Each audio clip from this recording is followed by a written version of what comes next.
Assalamualaikum warahmatullahi wabarakatuh.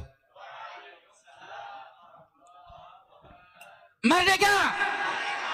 Salam Pancasila! Allahumma salli wa sallim wa barik alaih. Alhamdulillah wassalatu wassalamu ala Rasulillah Sayyidina wa maulana Muhammad ibn Abdillah sallallahu alaihi wasallam wa ala alihi wa sahbihi ajma'in, amma ba'du. Yang saya muliakan Tuan Guru saya yang telah memberikan hidayah kepada saya supaya saya mengerti bagaimana pentingnya berbangsa, bertanah air dan bernegara, yang tadinya mantan pemberontak sehingga tidak takut sama siapapun karena sudah terlatih berontak. Kalau Ba'lawi mencoba memberontak, innalillah. Kalau saya, alhamdulillah, ujungnya perdamaian. Betul tidak? Mau malu dengku.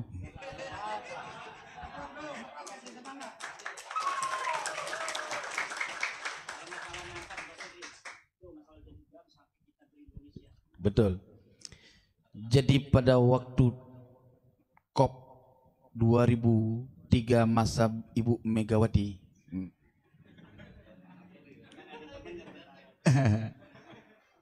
kalau kami dulu melawan negara bukan ngelawan rakyat, ya, nih musuh kami dulu. Salam dulu Pak kita, woi sudah berdamai. Ya.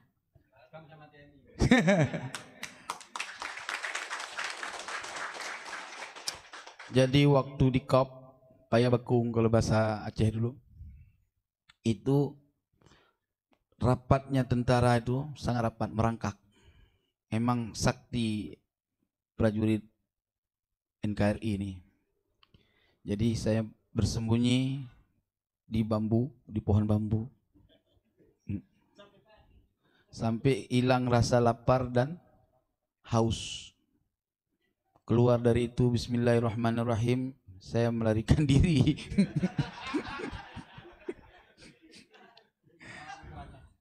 Iya, melarikan diri ke Indonesia Raya, Jakarta, di Kampung Melayu. Habis itu berangkat ke Bogor, Mama Bakom nyantri saya di sana. Lalu ditangkap sama buser karena dicurigai separatis. Dilandungilah oleh Mama Hariri daripada Bogor, Mama Bakom, ya.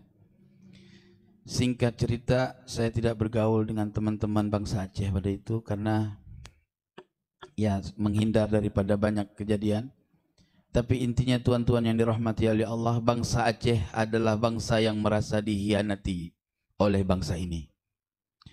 Aceh ingin dilupakan dalam sejarah peradaban bangsa Indonesia sebenarnya. Dulunya. Ini ulas. Biar Ba'alawi itu, Ba'alawi Jahannam tahu itu.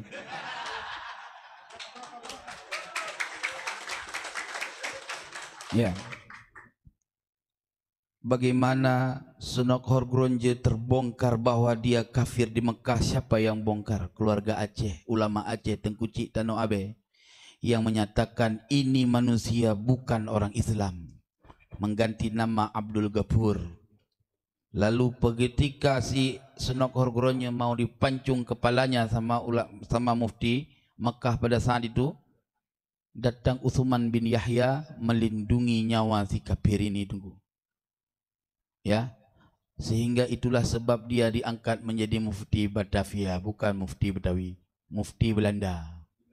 Ya, bangsa Aceh salah satu bangsa yang belum pernah terjajah oleh Belanda pada saat itu, dikuasai dan jatuh kesultanan yang dipegang oleh Belanda belum pernah. Maka harus kita tahu dari mulai kakek kita dulu, ulama-ulama dahulu datang dari Persia, datang dari Hijaz di abad 2 Hijri dari keturunan Ahlul Bait Nabi Muhammad SAW. Maka Ba'alawi datang ke Aceh tidak pernah membisahkan buat mulia di sana. Kalau dia buat mulia di sana disebut sama orang Aceh, pu Said anak tong, lo nggak artinya tuh? Ah, nggak tahu. Apa Said anak tong sampah, gitu loh. Itu bahasa Aceh kalau udah bilang pu Said anak tong, nah itu sakit kali Pak. Maka tuan-tuan yang dirahmati oleh Allah, bangsa Aceh adalah bangsa yang menghargai siapapun yang datang ke bumi Aceh. Tapi ingat, jangan coba-coba bikin kemuliaan melebihi kemuliaan bangsa kami, bangsa Aceh. Karena kami juga merasa manusia atau bangsa yang paling mulia. Maka ingat, kalau kalian merasa bangsa yang rendah, kalian sampai kiamat akan rendah. Jelas tidak? Kenapa Baalawi berani bertindak menganggap dia paling mulia, sedangkan kita merasa paling hina di antara mereka? Pernah dengar orang Aceh melagukan lagu tanah air yang bukan bangsa Aceh? Gak ada di Aceh lagu ya Darim, gak ada. Aceh punya lagu sendiri, mau dengar? Ya. Megare hitam memana hairakan, getanyo kenang jasa syuhada, putih gare memaknakan suci, berkat perang Sabi syahidlah pahala, bintang bulan baka megah meuke, Islam ke hukum dum aso bangsa. Panjang. Artinya apa? Dalam lagu-lagu Aceh tidak akan pernah luput dalam perkataan syair-syair Aceh, ulama dan syuhada. Kenapa? Karena kami selalu mengenang darah para syuhada, sehingga kami tidak takut mati untuk membela tanah air bumi pertiwi. Jelas tidak? Singkat cerita tuan-tuan yang dirahmati oleh Allah, ini abad ke-14. Wasiat dari Tuan Guru tidak boleh lebih dari 10 menit. Ya. Abad 14 dalam ilmu asraru hurufil hijaiyah fi kasfi yaumil qiyamah, yang dulu saya pernah sampaikan kepada guru-guru kami, dilarang untuk diekspos. Ini abad ke-14 masuk ke abad 15, betul? Artinya abad 14 abad di mana hidup perang berantem berkawan lagi, ribut berkawan lagi, cerai satu rujuk lagi, itu abadnya. Putus nyambung lagi, putus nyambung lagi. Jelas tidak? Tetapi masuk dari abad ke-14 yaumad dhad, huruf dhad. Apa makna huruf dhad? Yaumad dhalalah. Maka nasab-nasab palsu hari ini rungkat, teman-teman yang dirahmati oleh Allah. Kenapa rungkat? Nabi bilang dari dulu, Nabi sudah wasiatkan akan datang zaman di mana zaman itu zaman fitnatus sarra. Tahu fitnah sarra? Fitnah orang ngagul-ngagul kemuliaan. Siapa mereka? Mereka orang yang mengaku-ngaku keturunanku, namun mereka bukan keturunanku. Jelas tidak? Kumaha ya teh? Tercepol sia, modar sia. Betul nggak? Lagi belajar bahasa Banten. Jadi tuan-tuan yang dirahmati oleh Allah, muncul ke zaman sesat apa? Buktikan sekarang viral yang kita nggak pernah tahu. Adanya mi'raj selain Nabi. Pernah tahu? Pernah tahu nggak ada mi'raj selain Nabi? Diajarin mi'raj ada yang selain Nabi 70 kali dalam semalam.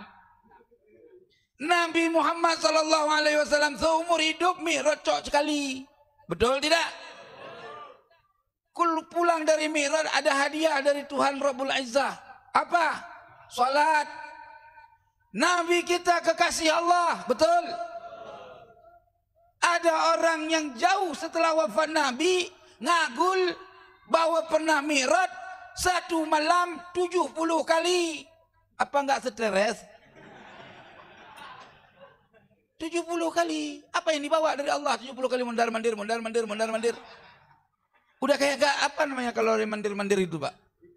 Ini apa nih kalau yang main olahraga tarik-tarik gini apa namanya itu? Hah? Orang muter-muter kayak gasing, ya kan? Kalau Nabi Muhammad Mi'raj, Allah kasihkan kendaraan supaya makulat bagi manusia. Sebagaimana sekarang kita terbang dari Aceh menuju Jakarta 2 jam, betul? Iya, kenapa pakai burak yaitu pesawat? Ini Tiamul pakai mukadam nggak pakai apa-apa. Langsung kan hebat kali dia sama Nabi Muhammad. Itu pakai otak, kita pikir ini ada kiai masih bela-bela Ba'alawi palsu jahanam itu. Diajak diskusi pakai data, bawa-bawa ulama Nusantara. Adu Kiai Imad sama Syekh Hasyim Asy'ari. Mana lebih hebat Kiai Imad sama Syekh Hasyim Asy'ari?